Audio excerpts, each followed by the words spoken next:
snaganaroda.net.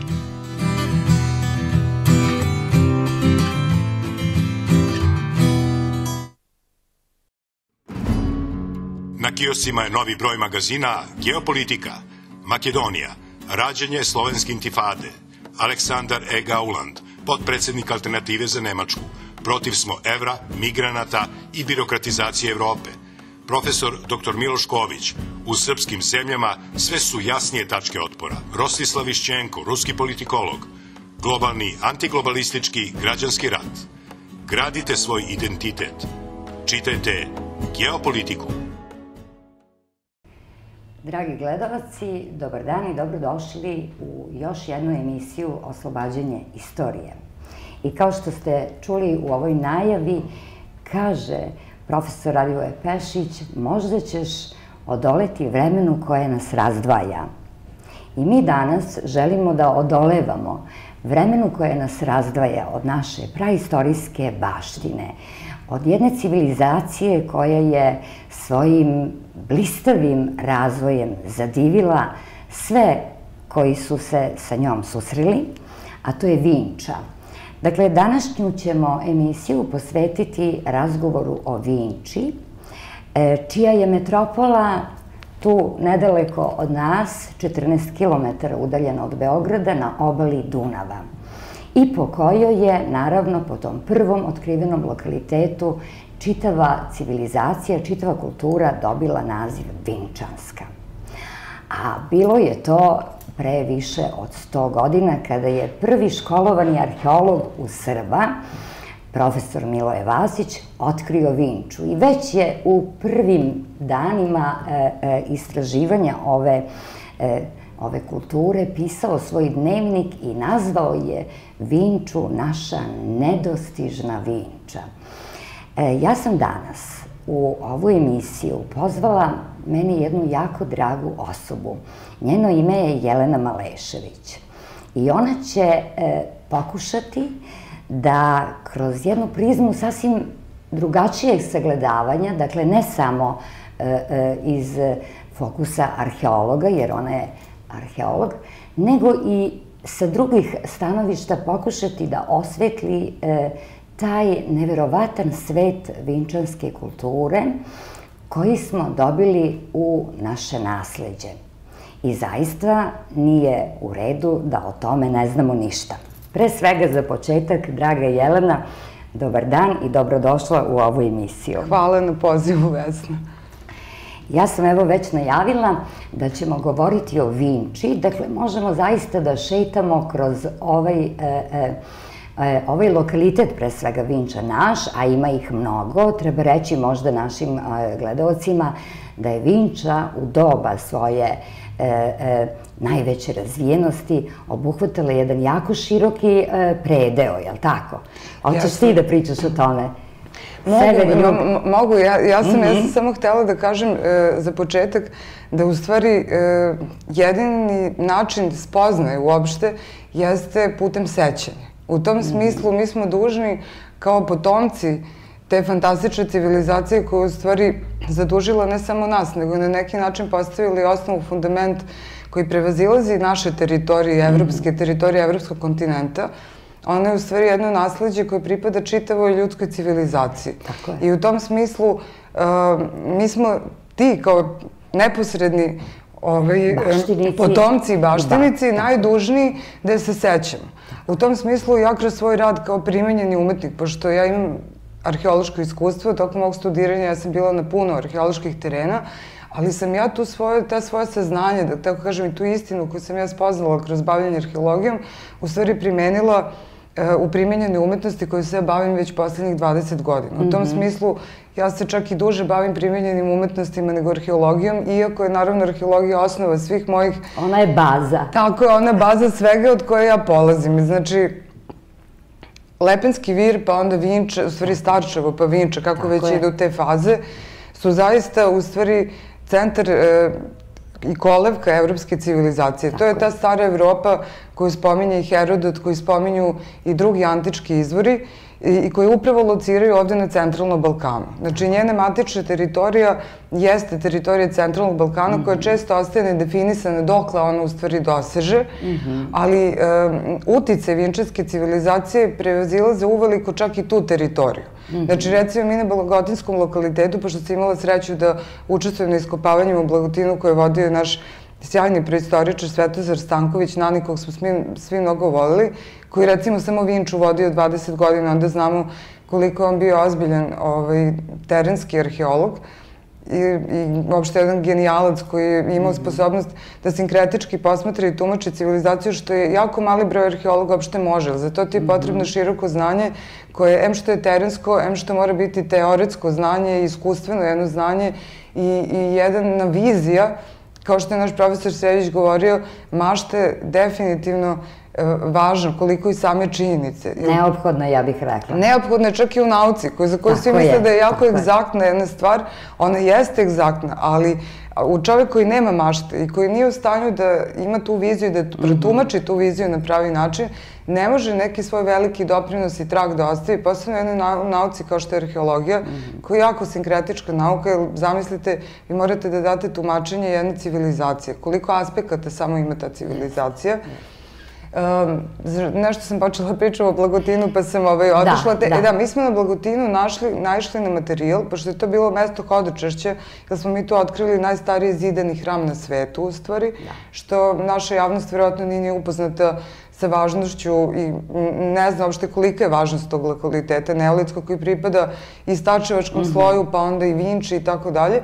Ajde da malo odredimo, Jelena, malo da odredimo radi naših gledalaca, da datiramo Starčevo, da datiramo Vinču.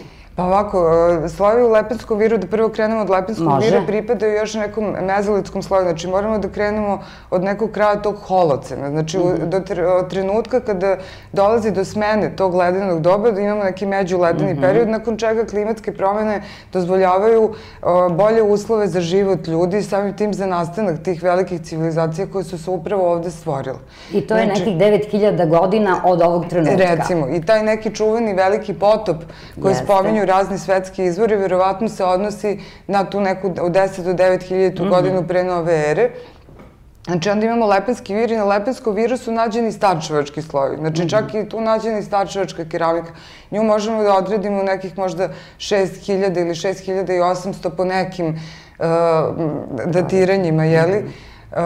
Starosti, znači taj starčevački sloj, onda kreće vinčanski sloj koji je malo mlađi od starčevačkog sloja. Niko ne može tačno sad da odredi, jer to su na neki način veštački napravljene, naučno napravljene granice između tih perioda koje sad mi tako prepoznajemo.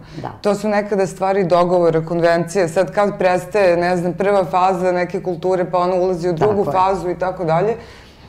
Vinčanska kultura, recimo da kreće od 5500. godine pre nove ere, ima više svojih faza koje ulaze i traju u stvari do početka eneolita, do početka metalnih doba, da ih tako nazovemo, jer Vinča je u stvari prva civilizacija za koju znamo u svetu da je eksploatisala metalnu rudu, što je jako važno i to još u njenim najstarijim slojevima se vidi.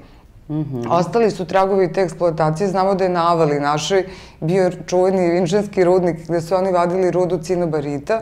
Oni su inače bili civilizacija koja je voljela da svoje podove, kao i na Lepenskom viru, što je vrlo tipično i što kasnije možemo da pratimo i da njihove čak migracije u vrlo daleke krajeve, da ih tako nazovem, možemo da pratimo upravo preko te njihove tradicije, a to je da vole da tim okerom crvenim, što je verovatno neko sećanje još iz paleolita, mažu svoje podove, u stvari premazuju tom crvenim pigmentom, tim okerom, i da ih glačaju i tako dalje. Oni su imali neku specijalnu tehniku kojom su sve to radili. Tragovi toga se vidi u kućima na Lepenskom viru, vide se i ostacima vinčanskih kuća, jer vinčanska naselja, nažalost, nema ih previše otkrivenih, iako imamo dosta vinčanskih lokaliteta, nema puno tragova vinčanskih kuća, staništa njihovih i tako, ali ih ima, naravno, na svu našu sreću, ali su oni imali stanište različitog tipa, zavisnosti od tla i terena na kom su se ta naselja nalazila, znači nekih poluzemunica, čak i do Sojenica, znači imali su i sojenička naselja, negde na severu, tamo kod Subotice i tako dalje, gde su postali tereni koji su bili puni vode, njime je tako bilo zgodnije da svoj život organizuju. do naselja otvorenog tipa, da ih tako nazovemo, sa prilično velikim kućama koje su poznate u kasnim periodima, u stvari potpuno drugim teritorijama koje su migracijama prenete do Baltika i tako dalje. Znači, kod tih kasnije zapadnih Slovena kojih nalazimo i tako dalje, u toj slovenskoj grani su zadržane ta njihova tradicija pravljenja tih velikih porodičnih praktično kuća. A da kažemo samo jednu stvar koja mislim da je važna, kada pominješ kuće, da su Vinčanci imali kuću koja je danas po svim standardima najekološkije, da tako kažemo, savremene kuće, zapravo bila građena još u vinčansko doba, jer je imala i toplotnu, i izolaciju od vlage, i od hladnoći, i od toplote. Dakle, kompletno izolovana kuća, a sve od prirodnih materijala. Znači, idealan tip današnje ekološke kuće je bio još u Vinči. Mi nismo u stvari ni svesni koliko smo mi praktično, ta vinčanska civilizacija je projektovala našu budućnost. To je jako važno da mi shvatimo kao njeni naslednici. Mi smo dobili čitavu njihovu leksiku, znači počeši od jezika, od pojmova, od privrede, znači kultivisanja biljnih i životinjskih vrsta koje se desilo u neolitu, što mi sada primamo, mi moderni ljudi, moderna civilizacija, zdravo za gotovo. Mi ne znamo koliko je stotine hiljada godina iskustva nečijeg moralo da prođe, da bi neko znao kako iz tog semena dobiti tu određenu biljku i tako dalje, i zašto ta biljka je dobra, zašto ona služi i tako dalje. Oni su ljudi koji su živjeli u skladu i harmoniji sa prirodom, i to vidimo i na Lepenskom viru, i koji su u tom smislu na vrlo jedan modern i ekološki način, ono do čega naša civilizacija sad u stvari želi ponovo da dođe, oni su tako u stvari živjeli potpuno u jednom skladu i harmoniji sa prirodom, sa svojim prirodnim staništem, okruženjem. I sa samima sobom, i dakle i međusobno. Nije bilo, a primer za to, zapravo dokaz za to jeste što u Vinči koliko hiljada godina nije bilo rata. Nije bilo rata.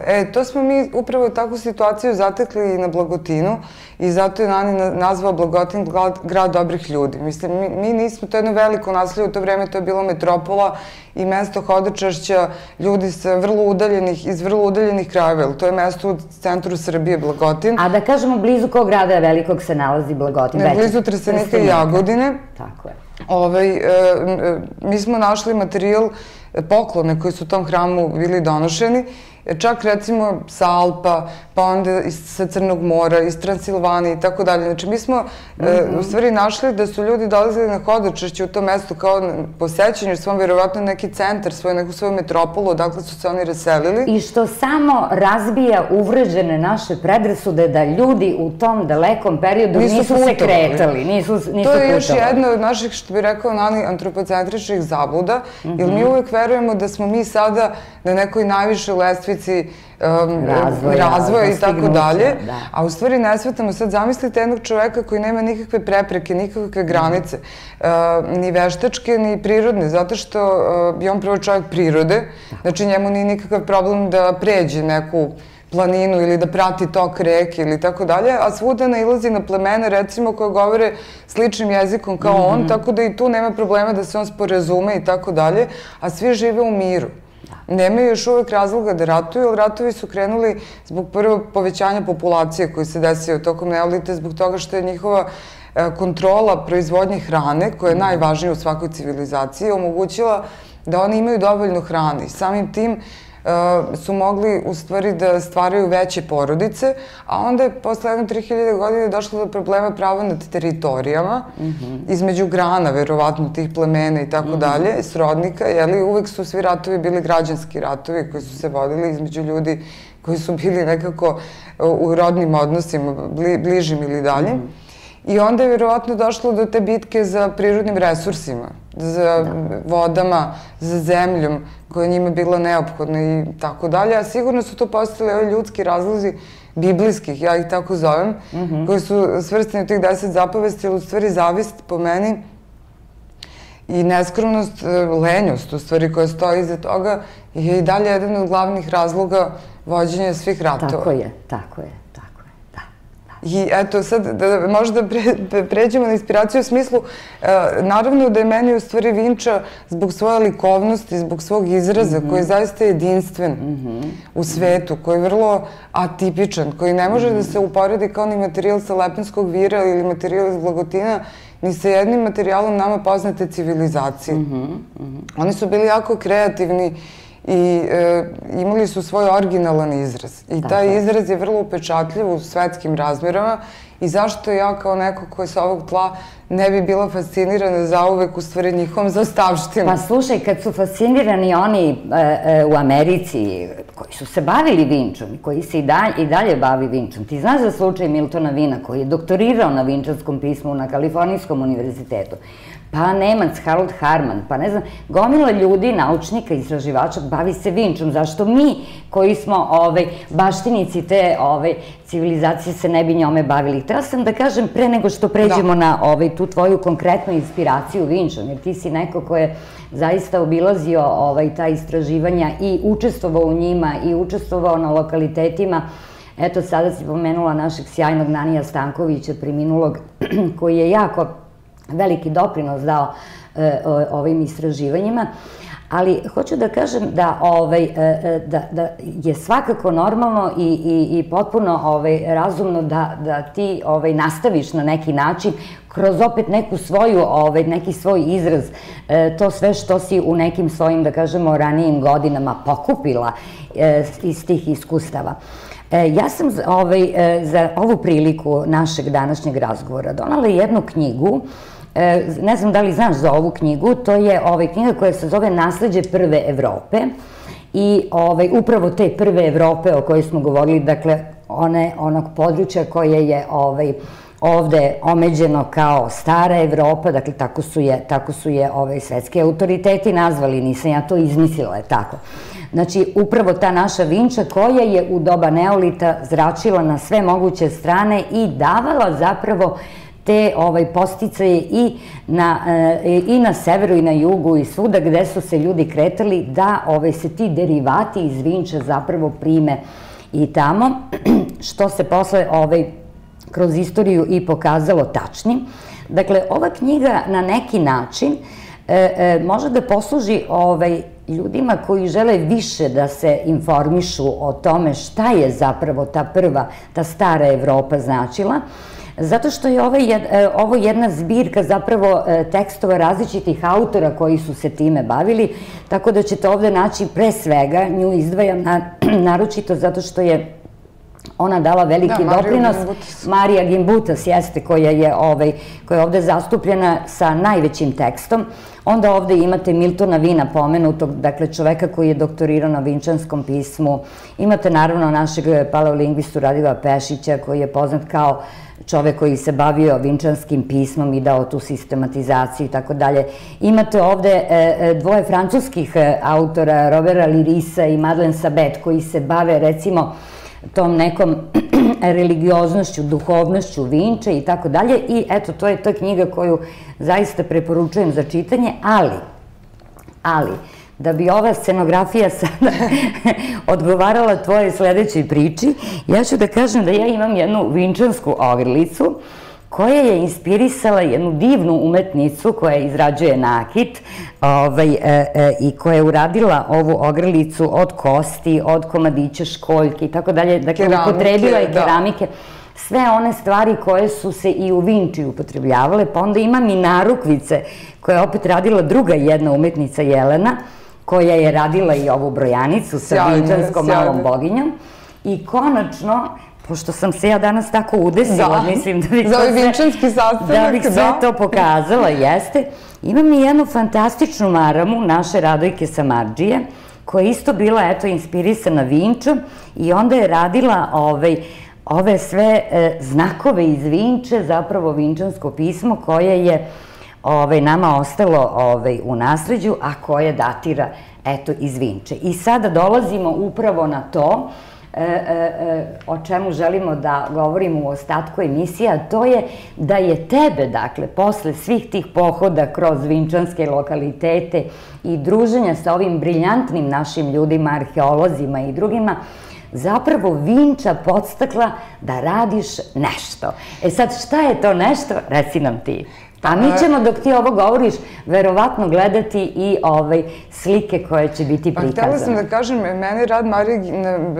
mene rad Marije Gimbutas takođe ostavio sjajan i snažan utisak koji će zauvek verovatno ostati zapečaćen. U stvari, ne samo da me likovnost i izraz vinčanske kulture podstakla, već i njihov koncept.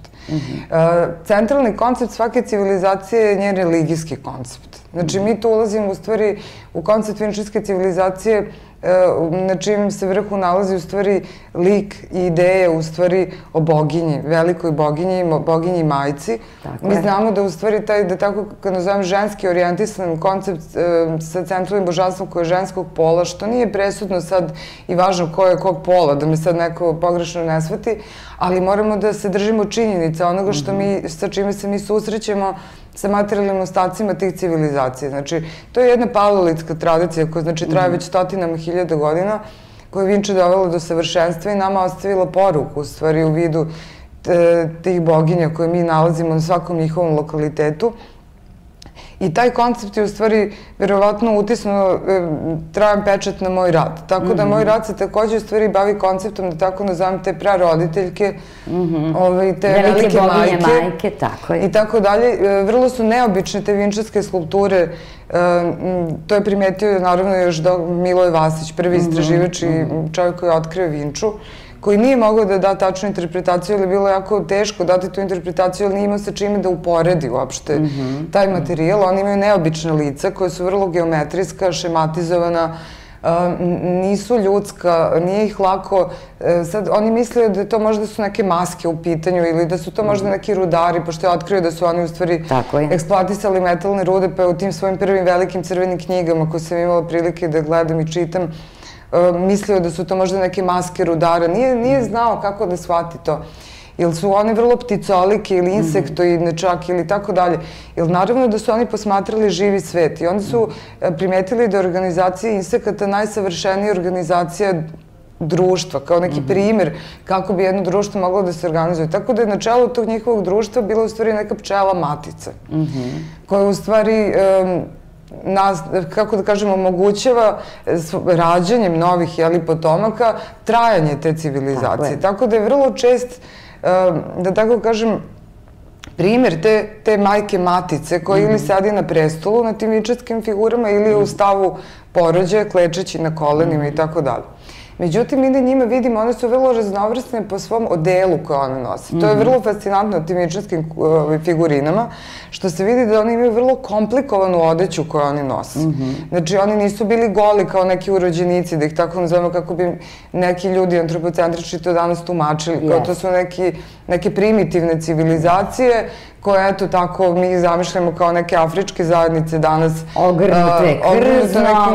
Ne, one imaju vrlo detaljan i vrlo kompleksne odore, u stvari, u koje su one obučene. To vidimo recimo na ovoj čuvenoj skulpturi Lady of Vinča, gde mi vidimo jednu kraljevsku pojavu praktično, sa vrlo monumentalnom garderobom, odećom, jer u stvari recimo i na Vizantijskom dvoru jedna od glavnih titula bio je čuvar kraljevske odeće, jer kralj ne bi mogao da se prepozna bez svoje odore i svojih zaštitnih znakova bez kojih on izlazi pred narod, jeli? Tako se isto dešavalo u vinčanskoj civilizaciji. Tako da one imaju oznake svog, da tako nazovem, dostojanstva u kome se one nalaze i to je zanimljiva i ornamentika, naravno, na tim skulpturama. To su spirale koje kasnije vidimo do detalje razrađene u isto jednoj manifestaciji vinčanske kulture, u jednoj poznijoj kulturi koja se zove Kukuteni Tripolje, koja se nalazi na teritoriji Moldavije i Ukrajine današnje i tako dalje. Spirale, meandri, cik-cak linije, trouglovi, šafirana polje. Znači, jedan fundament koji mi možemo da pratimo kasnije i u grčkoj civilizaciji i tako dalje, posebno u arhajskom periodu koji je nedovoljno, nažalost, istražen, čiji su nosioci naravno došli takođe sa centralnog Balkana.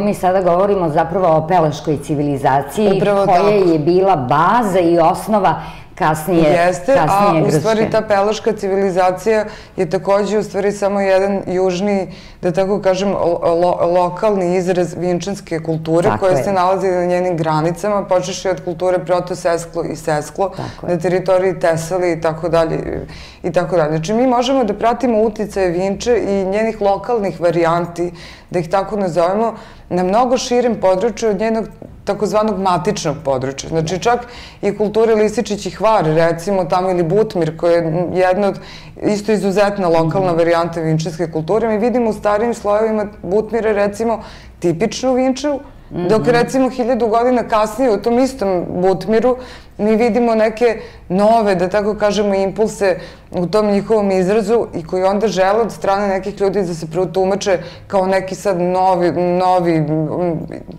ne znam što potpuno nove pojave, da kažemo. Potpuno nove pojave koje su doneli kao neki osvajači pod znacima navoda. Međutim, to je samo jedan logički razvoj, jer ta kultura, naravno, posle 1000 godine, pošto ona već je 3000 godina u Vinči, naravno da dobija neke nove impulse, nove utice, nove izraze, ali to ne menja njenu osnovu. Posebno to vidimo upravo u tom konceptu. Oni zadržavaju identični komatični koncept religijski. On ne trpi nikakvu promenu. Što znači da taj jedan etnički element koji je nosilac te promene čuva u sebi sećanje na svoje poreklo i na svoju bazu svog bića. Jer baza tog bića je upravo ljudski odnos prema tom apsolutu, da ga tako nazovemo, prema Bogu. Nema ni jednog drugog važnijeg odnosa ni u jednoj civilizaciji osim tog centralnog, vertikalnog njenog odnosa, jer taj vertikalni odnos čuva sećanje njeno poreklo. A to poreklo očigledno jeste nebesko. Zašto? Jer mi to vidimo i po pismu. Oni su ljudi skoncentrisani na posmatranje neba, severnog neba, o čemu nam čuvaju zapisi Rigvede u svojim Vedama. Tilak ima jednu sjajnu knjigu koja se zove Arktička pradomovina Veda, u kojoj on spekuliše i rekonstruiše nebo na koje je njihovo posmatranje bilo usmereno, kao i u Mesopotamiji, znači što imamo Mulapin kartu nebesku i tako dalje. Znači, oni posmatraju kartu severnog neba, što znači da su to narodi koji su živjeli na severnoj hemisferi, koji su imali pogled upravo na takvo nebo i znakovi pisma, posebno u Lepenskom viru, koji su svi izvučeni iz trougla, to vi Vesna znate, iz oblika trougla jednakostraničnog, upravo imitiraju u stvari oblik sazvežđa. To je zanimljivo. U centru tog sazvežđa se tada, u to vreme, nalazi sazvežđe Zmaja, na centralnom nebeskom, da tako kažem, delu. To se sad pomerilo malo, jeli, posle ovoliko 1000 godina, ali u tom trenutku oni posmatraju tu zmiju Zmaj. Između ostalog, zbog toga je ta zmija takođe ima svoje mesto u ikonografiji Vinči. Velika boginja je često predstavljena u obliku zmije.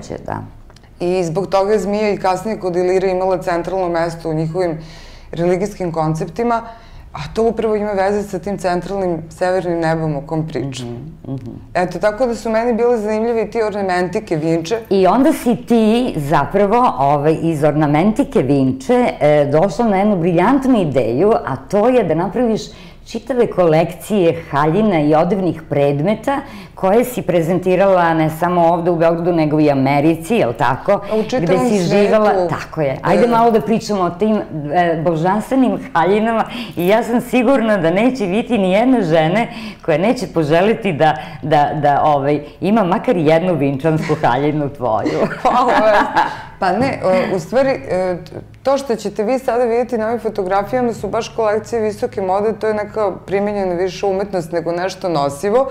Ja sam pravila i nosive, naravno, kolekcije, ali ono što je važno za naš susret ovde jesu upravo ove druge, kojim sam se u stvari borila da skrenem pažnju u svetu, jer se ja borim u stvari tamo u jednoj najozbiljnijoj mogućoj konkurenciji u dizajnu.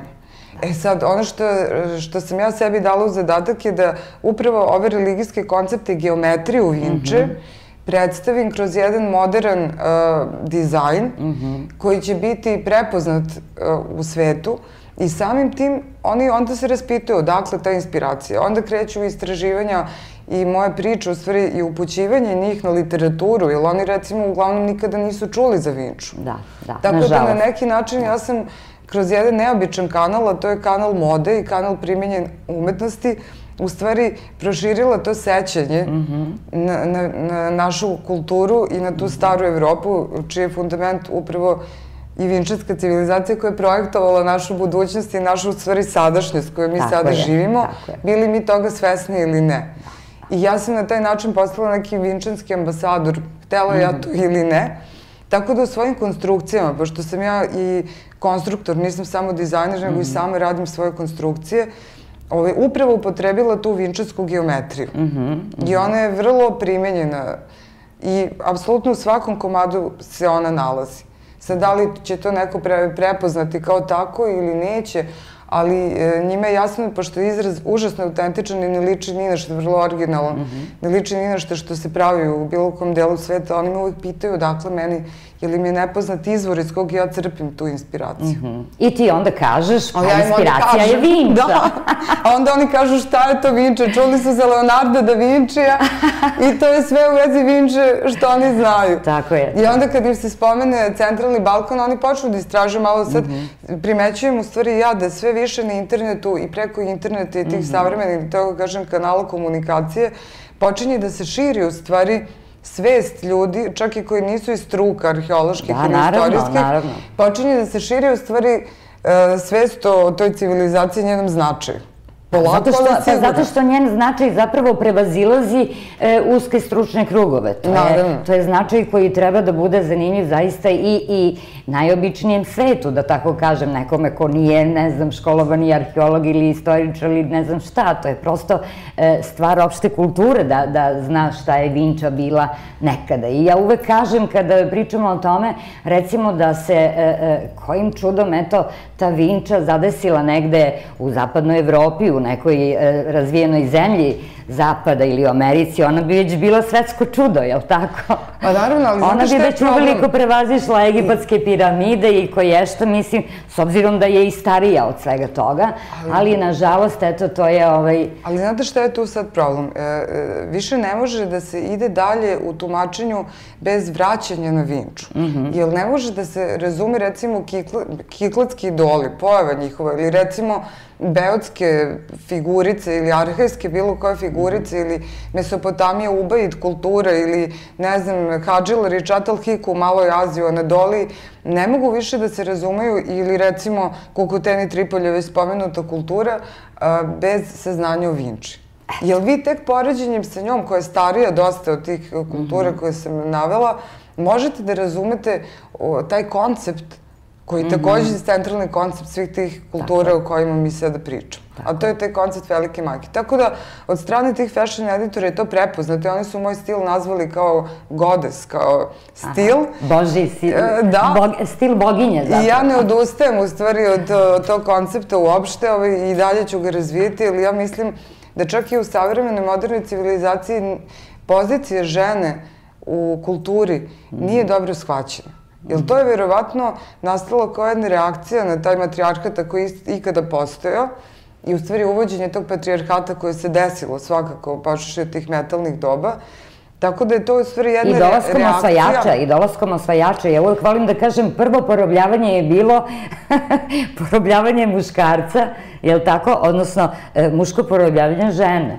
Pa, to je vrlo očigledno i dobro dokumentovano u vreme te arhejske epohe u Grčkoj, smena, recimo, ženskih sveštenica muškim sveštenicima, što ja ne želim se da mi neko pogrešno razume, ali ja sam hrišćanin i volim pravoslavlje, jako smatram pravoslavlje ima vrhunsku teologiju, ali smatram isto tako da je pravoslavlje nije izniklo ni iz čega, nego da je ono isto tako nasledilo taj misterijski, pošto je hrišćanstvo jedna misterijska religija, smatram da je ona nasledila dosta toga iz tih kultova koji su prethodili hrišćanstvu i o tome se malo priča u hrišćanskoj crkvi zato što verovatno oni žele da se to posmatra kao jedan apsolutno originalni koncept koji, međutim... A možda i ne znaju. Pa nisam sigurna, znate... Znaš šta, Jelena, i pogubno je neznanje. Mnogo nesporazuma, mnogo, kako ih rekla, i loših interpretacija i tako dalje, dolazi upravo iz neznanja ljudi. Ja se slažem s tim i smatram da je istina iz tog razloga jako važna i da je istina nešto što leči i što miri. Jer čovek, koliko god da istina nekad nama ne odgovara ili nam se ne sviđa, ona u stvari nama pomaže i leči nas. Tako da kakva god daje, bolje da je znamo i da jednostavno prođemo kroz taj osvešćujući trenutak, jer onda ćemo bolje razumeti sve što smo dobili i što imamo sada u sebi i sam. Zato je vjerojatno u Delfima pisalo ono spoznaj samoga sebe. Jer kroz tu spoznaju u stvari ti razjasniš i mnoge druge stvari. Tako je. Tako da mislim da je hrišćanstvo, da se vratim na to, nasledilo upravo mnogo tih misterijskih kultova, počevši od eleuzijskih, samotračkih misterija, maloazijskih misterija, posvećenih Kibeli i tako dalje i tako dalje. Mala Azija je u jednom trenutku postala centar širenja tih dionizijskih misterijskih kultova i tako. Tako da u stvari čitava, da tako kažem, nasleđe pojmovno koji mi i dan danas koristimo u pravoslavlju, počevši od svih pojmova vezanih za božanske prirode, energije i tako dalje, u stvari su grčki nazivi, jer Novi Zavet je napisan na grčkom jeziku, a taj grčki jezik je opet od strane Platona, koji je zaista bio vrhunski filozof i tako dalje, a koji je takođe pozajmio mnogo toga iz misterija i sam u svom čuvenom delu o jeziku i saznanju, u stvari u Kratilu, gde on raspravlja sa Sokratom o poreklu grčkog jezika. To je jedan najvažniji deo, u stvari, u tom njegovom dijalogu koji je pod naslovom Kratil. To svako može da pročita koga zanima i da se sam uveri da ovo što ja govorim je, eto, verodostojno. On kaže kako je moguće da osnovni pojmovi u grčkom jeziku nisu grčki. I onda mu Sokrat kaže, sad oni analiziraju čije su reči pir, vatra, hidor i tako dalje i dolaze do toga da su u stvari varvari ti, pod znacima navoda za Grke, klasične, varvari u stvari Grcima dali jezik. Onda to njima postaje nelagodno i kažu, pošto oni naravno žele da budu vrhunska kultura i civilizacija tog vremena, svi ostali su neki varvari koji u stvari ništa ne znaju. Sad dolaze do paradoksa da u stvari osnova te grčke kulture, to je njen jezik, njena leksika, etimologija njihovih reči i pojmova, upravo duguju, znači oni sve duguju tim varvarima. Sad oni pokušavaju da ustanove kojim tačno varvarima, pa idu i korak dalje. Pa onda kažu da u stvari je u Frigiji, u Maloj Aziji, i dalje na snazi upravo taj jezik iz kog potiče grčki jezik, a mi znamo da su osnivači Frigije u Maloj Aziji Brigi, a to je jedno pleme sa centralnog Balkana.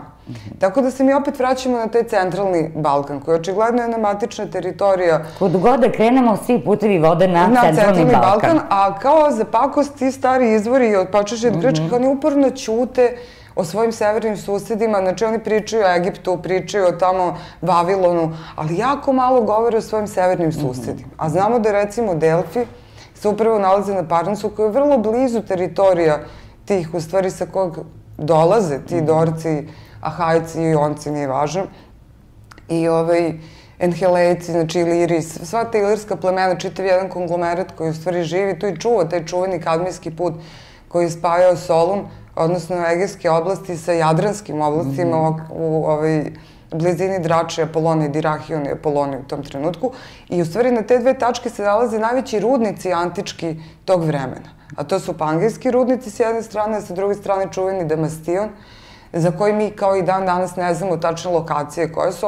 S jedne strane Damastion u okolini negde Skadarijskog jezera i do Ohridskog jezera, tu negde, a opet Pangejski rudnici tamo negde u blizini Trakije, a Trakija počinje već tu, od Solunskih oblasti pa prema Crnom moru i tako dalje, tih oblasti koje su kontrolisala ta plemena, Iliri, Tračani kasnije u tom periodu, za koje nam Herodot kaže da su oni govorili istim jezikom i da su se oni razumeli, što znači da su to bili neki isti narod koji zbirovi plemena čitavih, jer u tom trenutku nema pojma o narodu, jednom zajedničkom narodu, kao i kod Grka.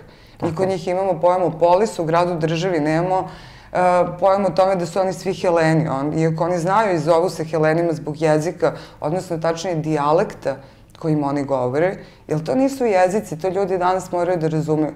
To su dijalekti jednog jezika, jednog korena istog, koji vremenom dobija neki svoj dijalekt u zavisnosti od geografske oblasti. I kad vi govorite 1000 godina jednim dijalektom, to posle 3000 godina može postati neki drugi jezik. Tako je.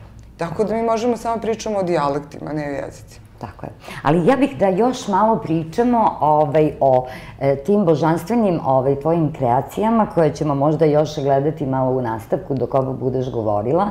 Dakle, kakve su sada tvoje ideje? Ti si tamo gde god si bila i gde god su to ljudi videli, zapalila njihovu radoznalost, njihovu maštu, učinila si, zaista bila si pravi ambasador vinčanski, je li tako? I nisi jedini ambasador, ima puno mojih prijatelja koji su zaista sjajni ambasadori koji svaki na svoj način tako to rade, ali ovo je divno, potpuno nešto novo i ajde još malo da pričamo o tome, molim te, i da vidimo ove božanstvene tvoje crteže koje si nam donala da nam pokažeš i fotografije. Imam i crteže čak ovde, samo su tu u torbi. Pa umetnost je uvek u stvari bila najbolji način, jedan most u stvari koji spajanja naroda. Zato što je umetnost, da bi čovjek se bavio umetnostima, on mora da ima neku ličnu slobodu, jednu tačku slobode u sebi iz koje on može da se izrazi i može da bude slobodan dovoljno da da svoju interpretaciju bez nekih dodatnih ograničenja bilo čime. Znači, ni naučnih, ni konvencionalnih, ni političkih i tako dalje. Znači, nikoga da ne povređuje, samo da oplemenjuje. Da, zašto? Zato što je izvor, u stvari, umetnosti ljubav. I poruka i jeste moja širenje te ljubavi. Jednog bratstva među ljudima. Ja ne verujem da je rad bilo kakvo rešenje bilo čega. Mislim da to čak nije ni opcija koja treba da se razmišlja. I pošto ja smatram da smo mi svi negde braća i neki srodnici. Što i jesmo u krajnjem slučaju. Da, jer mi ako krenemo od ideje da je prvo bila jedna porodica ili 3 porodice, pa iz njih su nastale ove druge, pa iz njih grane tih naroda, mi u stvari svi dođemo neki srodnici bliže ili dalje. I u tom smislu mi samo trebamo da se setimo tog našeg zajedničkog porekla, tog našeg zajedničkog pretka i da u stvari samim tim otkrijemo da nema nikakve potrebe da mi rešavamo, niti da mi možemo biti u nekom sukobu. Znači, naš interes treba biti zajednički. Mi trebamo biti ujedinjeni u nekoj ideji dobra, u nekom cilju dobra. Moja umetnost se bavi u stvari time. Pokušajem ujedinjenja svih ljudi na toj jednoj ideji dobra. A mi ćemo se ujediniti na toj ideji kad budemo shvatili i saznali i došli do te istine, do koje možemo da dođemo samo zajedno. Zato što svako od nas sadrži u sebi fragment dela te istine. I onda mi ujedinjeni jedini imamo šansu da je spoznamo. Tako je. Tako da mislim da ta moja umetnost su u stvari kao neke slike iz jednog kolektivnog nesvesnog, kako bi ga Jung nazvao, ili iz neke akaše, kako bi rekli Indusi, ili recimo iz nekog arhetipa, kako ga ja prepoznajem. I onda ja u stvari ponavljajući taj arhetip u jednom i interpretirajući ga u duhu vremena, to je sadašnjost u kojoj se ja trenutno nalazim, a korišćenjem tog nekog progresivnog, da tako kažem, dizajna, jedne vizije budućnosti koju ja kroz taj moj dizajn stvaram, to nije čak ni moj izbor. Ja sam kao neki provodnik kroz koji te vizije se manifestuju. U stvari svaki umetnik je verovatno samo jedan medijum koji je dovoljno osetljiv da može te vizije koje dobija svojom zanatskom veštinom i umećem koje godinama se vežba i stvara, uporno da što jasnije u stvari predstavi. Da tu sliku kao u jednoj dobroj rezoluciji predstavi. Tako je. Da je tako nazovem. I ja u stvari samo to i radim.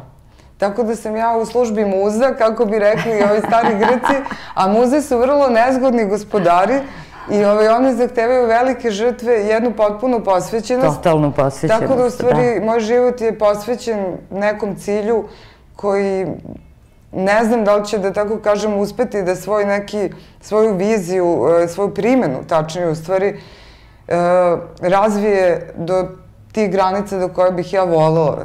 A to možda čak u krajnjem slučaju nije ni važno. I nebitno, naravno. Nije ni važno. Ja se time ne opterećujem. Znači, ono što je do mene, ja ću da uradim, a vidjet ćemo kakav će svoj put imati dalje ta dela, jer oni imaju isto tako svoj život. Vi im udahnete i date deo sebe, a onda morate im dati slobodu da oni žive tim svojim daljim putevima, čudesni, a putevi gospodnji su vrlo neobični. Apsolutno se slažem. Ajde još jednom da kažemo za naše, pre svega, gledateljke, možda, pošto možda njih to najviše zanima, da im malo približimo kako je izgledala ta odeća u Vinči, pošto si se ti time, jel tako, posebno bavila. Mi vidimo da su žene u stvari u Vinči bile jako slobodne.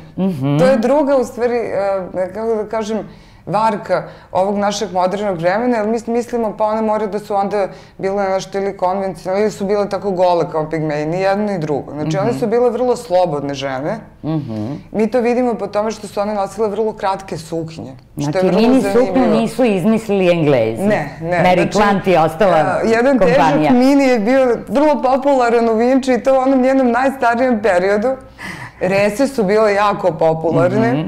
Sad, pošto su oni koristili te prirodne materijale, znači tkali su na razbojima, to smo videli po prešencima koje smo našli, imali su one vertikalne razboje i onda su volili da puštaju na kraju tih tkanina rese, od tih prediva. I to je bilo vrlo fino predivo. Naravno. Jer otisci tog prediva koji su ostali negde sačuvani, govore nam stručnjaci, jeste, stručnjaci za tkaninu kažu da je bilo jako fino tkano, znači umeće predivlje bilo savršeno. Onda, oni su na potku tih svojih materijala utiskivali te svoje, u stvari crtali, slikali nekim pigmentima, ornamente svoje, te šare koje su oni volili, kao i naše narodne nošnje. One su bile jako bogate u ornamentici.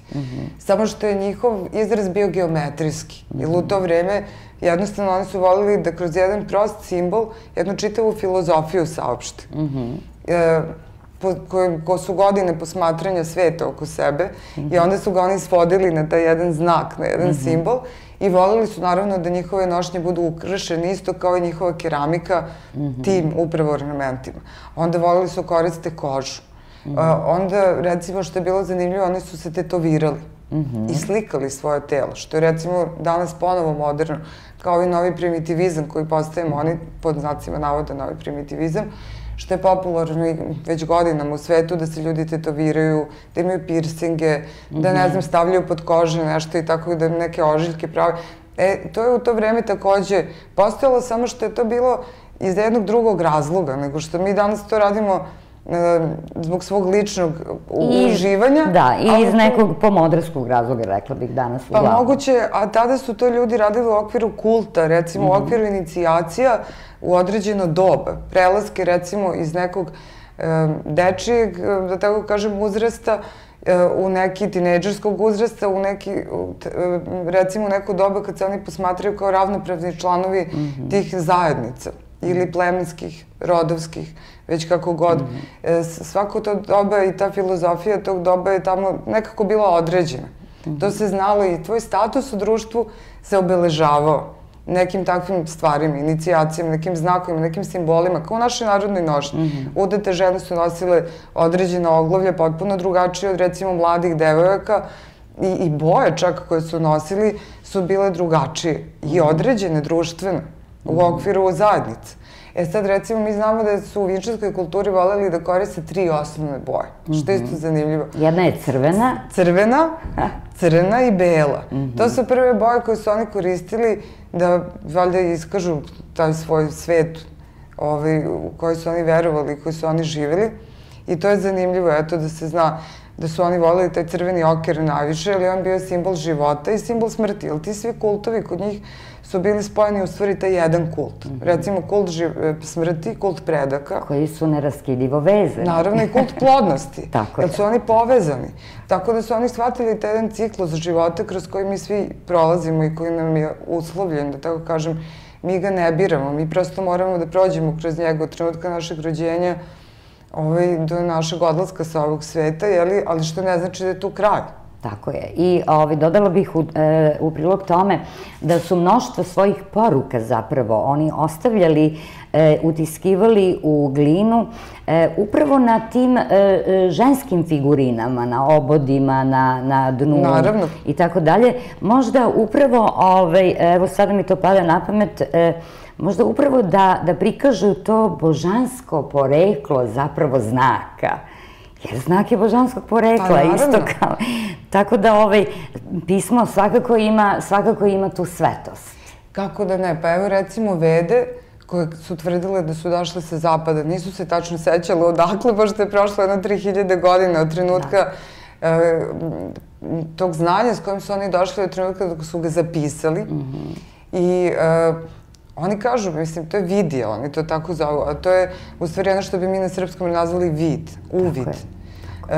To je upravo spoznaja te istine, a ta istina je božanska i to znanje koje su imali od Lepenskog vira smatralo se za jedno sveto znanje. Tako da ja smatram da su narodi Centralnog Balkana u stvari bili bramanski narodi. Narodi čiji je zadatak bio da šire to znanje planetom. Tako da mi, gde god pratimo njihove migracije, mi vidimo tragove, posebno leksike, znači srpskog jezika, koji je u stvari sakralni jezik sveta. I mi sada u kojem god religiju da uđemo, jedini način da se protumače izrazi tih religije je preko srpskog jezika. I to sad neko može da zvuči nacionalistički, tačnije ne nacionalistički, pošto je nacionalizam jedno pozitivno osjećanje, a to je ljubav prema svom narodu, a šovinizam je ono što u stvari o čemu se govori. Ne, to je u stvari jedna istina.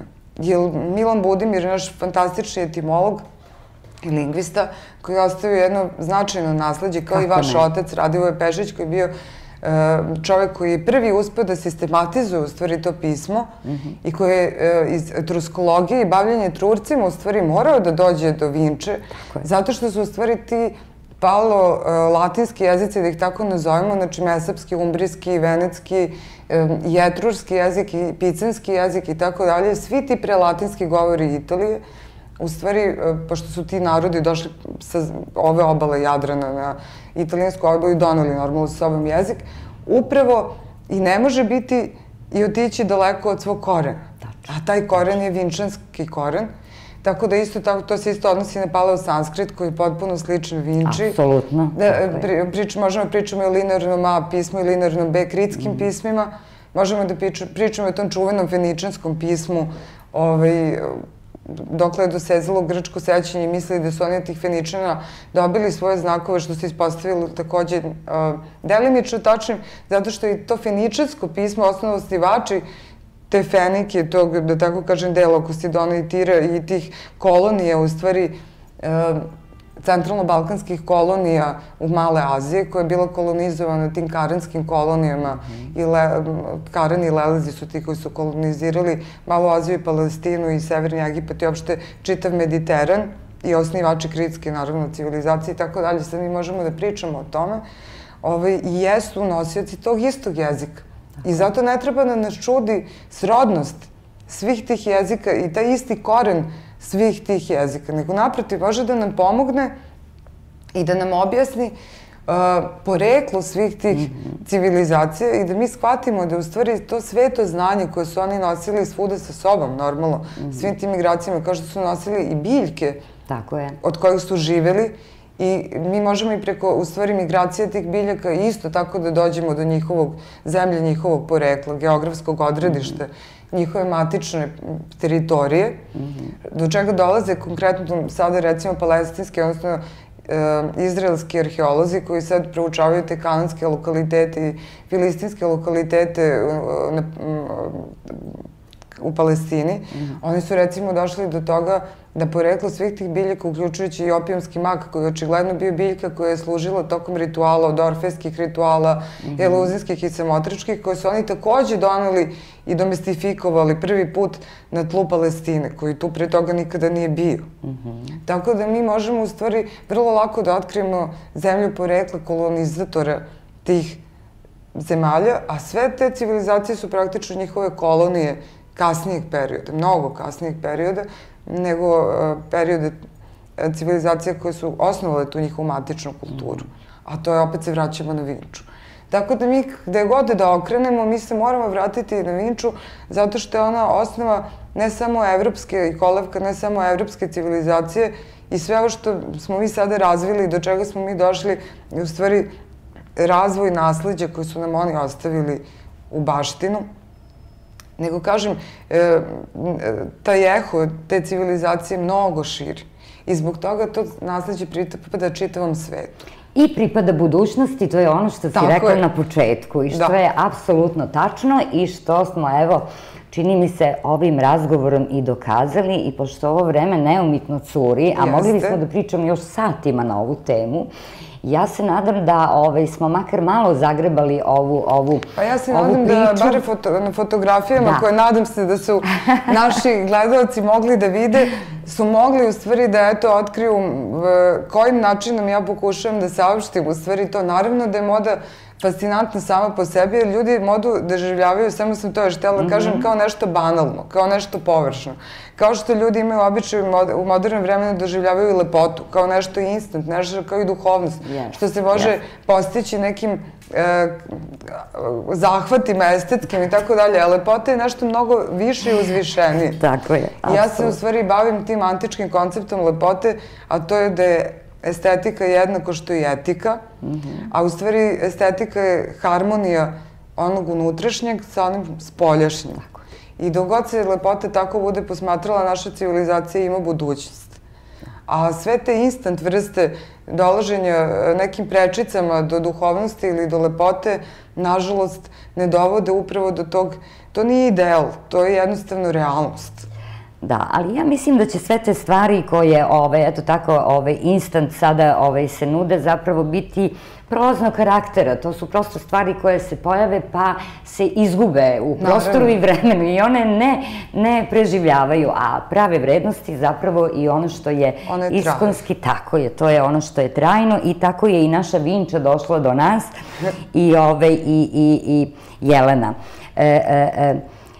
Šta da vam kažem, ljudi, to je toliko jedno obilje, dakle, fascinantnih podataka i divnih priča, zaista, oko koje bi mogli da vodimo čitave razgovore, ali ja bih voljela ti jednog dana, osim što, nisam rekla, to moram da kažem sada, da si ti bila i saradnica našeg divnog profesora Đorđa Jankovića, i da ostavimo jednu priču, možda za jednu od budućih emisija, da pričamo o profesoru Đorđu Jankoviću, koga si vrlo često pratila na njegovim tim istraživačkim putovanjima i o kome imaš snimljen 7 sati filma.